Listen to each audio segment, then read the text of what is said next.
కొంచెం మనతో పాటు ఇక్కడ చాలా ఏజ్డ్ ఆమె ఉన్నది, ఆమె కూడా చాలా ముసలావిడ. కూర్చోమ్మా, నువ్వు కూర్చో ఏం కాదు కూర్చో. వెళ్ళిపోమంటా ఉన్నారు, మరి మీరు ఎక్కడికి పోతారమ్మా? ఎక్కడ పోతామండి, ఏదో దారి చూపిస్తే అక్కడికి పోతాం, లేదంటే ఇంకా ఎక్కడే ఉంటాం, చచ్చిపోయినా బతికినా. మేము మరి ఇప్పుడు వచ్చి మేము దగ్గర 10 సంవత్సరాలు అయిందండి. అప్పటి నుంచి ఇక్కడే ఉంటున్నామండి. ఇంకా పొద్దుత్మానం పని చేసుకుంటాం, ఆ సందాలు మాటలే పడుకుంటున్నామండి ఇంట్లో. పొద్దుత్మానం పని చేసుకుని 4ంటికి 5ంటికి లేకపోతే 1 అయితే 8ంటికి వస్తామండి. వచ్చి ఇంకా మేము ఇంట్లోనే ఉంటామండి. అక్కడికి ఇక్కడికి తిరగవలసిన పని లేదు. ఎక్కడికి వెళ్ళి మాకు అది కావాలి ఇది కావాలని అడిగింది కానీ ఓట్లప్పుడు మాత్రం వచ్చి మేము ఇచ్చేస్తాం అంటున్నారు. ఏది చేసేది లేదండి. అలా ఇట్టేసరికి మాట్లాడి అప్పుడు వెళ్ళిపోతాం. ఇస్తే డబ్బులు అవి ఇవ్వకపోతే డబ్బులు కూడా మేము అడుగుతలేదు. డబ్బులు ఇచ్చుకున్నా కానీ ఇంకో రకంగా మాట్లాడతారేమో, పొమ్మంటారేమో అని గుంటలో మనసులో పెట్టుకుని మేము డబ్బులు కూడా అడుగుతలేదండి.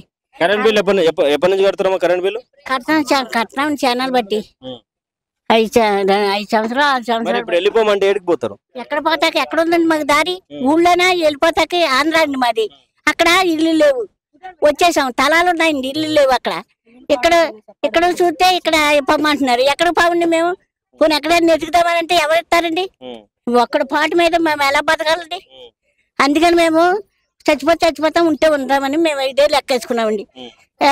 నిన్న వచ్చి గుద్దిచ్చేస్తాం, మేము తొక్కిచ్చేస్తాం, అలాగేలాగ అంటున్నారు. నేను వెళ్ళలేదండి. అయ్యో ఇక్కడ ఎక్కలేక నేను వెళ్ళలేదండి. మరి అంటున్నారు, మరి ఏం చేస్తారు చేయండి, మేము ఇంట్లోనే ఉంటామండి. కాల్చేస్తే కాల్చేమని పిట్రోలేసి, లేదంటే మాకు ఏదైనా తలం చూపిస్తే అక్కడ పోతాం. వర్షాకాలం వచ్చినా కూడా ఇదంతా బుడద మొక్కల్లో వచ్చి నీళ్ళండి. ఆ నీటిలో నుంచే వెళ్తామండి, నీటిలో నుంచి వస్తాం రాత్రులు కూడా. ఆ దేవుడే కాపాడుతున్నాడు. కొండ చెరువులు గిండ చెరువులు అంటున్నారు. 3 సార్లు కొట్టామండి. కొట్టినా సరే మేము ఇక్కడి నుంచి కదలలేదండి. ఏ పిల్లలకి ఎవరి పెద్దలకి కూడా ఏ అని జరగలేదు. అది దండ పెట్టుకోవాలండి టమాటా చెరువుకి. మమ్మల్ని కాపాడుతుందండి. లేకపోతే ఎప్పుడో పోదుమండి, ఒక్కొక్కరు జారిపోదుమండి. ఏది జరగలేదండి, నట్టమేం జరగలేదండి. ఆ దేవుడి మీద బాధ పెట్టుకొని మేము ఎలాగే ఉంటున్నాం ఈ గుడిసెల్లో. మరి ఏం చేస్తారు మీ దయండి. ఇప్పుడు దాకా మీ దగ్గర దాకా రాలేదండి. ఇప్పుడు మీ దగ్గరకు వచ్చింది. మీరేం చేస్తారు, ఆరేం చేస్తారు, మమ్మల్ని ఏదో నిలబెడతారో పొమ్మంటారో ఏం చేస్తారు మీరు అదే దయండి. అయితే ఇక మరికొద్ద మందితోటి ఇంకా చాలా పెద్దగా ఉంది. ఇది 60 గుడిసెలకు సంబంధించినటువంటి ఏరియా. ఇది తమ్మిడి చెరువుకు సంబంధించినటువంటి. అయితే ఇక్కడ చూడొచ్చు, మనము సింపుల్ గా ఒకటి మాట్లాడుకోవచ్చు. మనం ఏ భారతదేశంలో ఉన్నాం, వీళ్ళు ఏ భారతదేశంలో ఉన్నాం మనం? హైటెక్ సిటీ అంటే తెలంగాణ రాష్ట్రానికి ఈ షేర్లింగంపల్లి ఆర్థిక వనరులను కల్పిస్తున్నది. ఆర్థిక వనరుల నడిబొడ్డున, హైదరాబాద్ నడిబొడ్డున హైటెక్ సిటీ అంటే ఐటీ సెక్టర్. వీళ్ళు ప్రభుత్వ నాయకులంతా అగోగో ఆడ 5 ఫ్లోర్ల బిల్డింగ్ కట్టినాం, ఇక్కడ 10 ఫ్లోర్ల బిల్డింగ్ కట్టినాం, ఇక్కడ 50 ఫ్లోర్ల బిల్డింగ్ కట్టినామని ప్రగల్భాలు పలకడం తప్ప ఇలాంటి పేదలకు ఒక్కసారి జరగమ్మ అమ్మ ఒక్కసారి జరగ ఇలాంటి దర్వాజాలు ఎక్కడైనా చూసిరా రాజకీయ నాయకులు? ఇలాంటి దర్వాజాలకు ఎప్పుడైనా వేరా రాజకీయ నాయకులు? ఇలాంటి దర్వాజాలలో ఎప్పుడైనా ఉన్నారా రాజకీయ నాయకులు? కనీసం గల్లీ లీడర్ ఉడక ఇసొంటి గుడిసెలలో ఉన్నాడు. ఇది మళ్ళీ హైటెక్ సిటీ మేము 50 ఫ్లోర్లు కట్టించినాం, మేము హైదరాబాద్ డెవలప్ చేసినాం అని చెప్పి ప్రగల్భాలు పలకడానికి సిగ్గుండాలి ప్రభుత్వాలకు.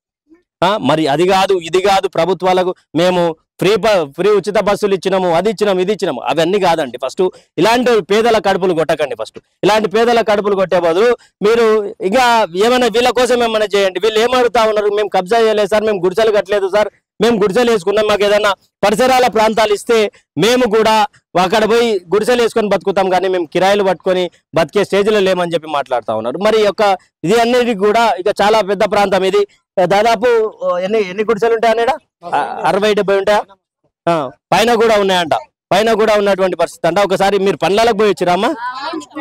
మీరు పనులకు పోయి వచ్చిరా? పనులకు పోయి వచ్చినాం సార్. ఇప్పుడు దుట్టించి వచ్చినాం సార్. ఎల్లుండి అంటే వచ్చిండు సార్, వచ్చిండు పోండి అంటే వచ్చినాం సార్. మేము ఇప్పుడు మేము శిల్పారంలో చేస్తాం సార్. మేము శిల్పారం చేస్తాం. శిల్పారంలో చేసే మంది అందరు శిల్పారమే సార్. ఒక 10 గుడిసెల ఆసరా బయట చేస్తారు. కానీ మంది మొత్తం శిల్పారానికి సంబంధించే 20 ఏళ్ల సంది శిల్పారంలోనే డ్యూటీలు కూడా అన్ని అక్కనే. శిల్పారం శిల్పకళ వేదిక ఒకటే, అందరు అక్కనే చేస్తున్నాం. అక్కడ నుంచే ఇక అక్కడ జీతాలు తక్కువ, ఈ గుడిసెలు వేసుకొని గుడిసెలలో ఉన్నాం. మరి శిల్పారం తప్పని మాకు ఏం తెలుసు సార్. తక్కువ జీతం అయినా సరే మేము చేస్తున్నామంటే అప్పుడు ఇక్కడ వేసుకున్నామన్నారు, ఇక్కడ వేసుకున్నాం సార్. అప్పటి నుంచి ఇక్కడ ఉన్నాం. మాకు ఎక్కడికి వెళ్తా కూడా తెలియదు సార్. పిల్లలు చదువుకున్న పిల్లలు కూడా నాలుగు కూడా భయమే సార్. ఇప్పుడు మేము ఇక్కడ డ్యూటీ చేస్తున్నాం కాబట్టి భయం లేకుండా ధైర్యంగా వచ్చి ఏదో మా ఇంట్లో మేము చేస్తున్నాం సార్. ఆ గుడిసెల్లోనే మీరు న్యాయం చేయాలని మేము వేరుకుంటున్నాం సార్. అది అయితే ఇక మొత్తానికి అన్న మీరే మీ శిల్పారామంలో చేస్తారని బయట చేస్తారు? మేము శిల్పారంలో చేయం సార్. నేను మేపాల్ సార్ దగ్గర ఉంటా, ఆయన దగ్గర ఉంటా. అయితే ఇప్పుడు మీరెన్ని సంవత్సరాల నుంచి? మేము మా అక్క వచ్చి 20 సంవత్సరాలు అవుతుంది సార్. ఈ మొన్న వచ్చి 3 సంవత్సరాలు అయితే మా తమ్ముళ్ళు వచ్చి నేను శిల్పారంలోనే చేసిన. 3 నెలలు అవుతుంది మానేసిన, గానీ ఇంత ముందు అయితే శిల్పారమే.